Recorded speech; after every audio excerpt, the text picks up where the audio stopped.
Kaibahan ng nanay sa tatay. Ang tatay kapag nagtrabaho, responsable na siya. Kapag ang nanay nagtrabaho, bakit mo pinapaalaga ang anak mo sa iba?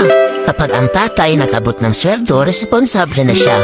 Kapag hindi napagkasya ng nanay, gastador siya. Kapag ang tatay dahil sa trabaho, nagpapahinga, nanonood ng TV, nagsiselfone. Kapag si nanay naupo lang saglit, nagpahinga, irresponsable at tamad na siya. Ang tatay kapag lumabas kasama ang barkada, deserve niya. Kapag ang nanay lumabas lang saglit, nagbubuhay dalaga na siya. Ang tatay kapag may sakit o pagod, hindi mo napapasok, magpapagaling at magpapahinga. Si nanay hindi humihinto dahil wala siyang aasahang iba. Kapag si tatay nagsermon, nagdidisiplina lang siya. Kapag si nanay nagbubamanga at nagarna, mahirap maging mabuting ina. Lalo na sa mata ng mga taong hindi nakikita ang ating sakripisyo at halaga.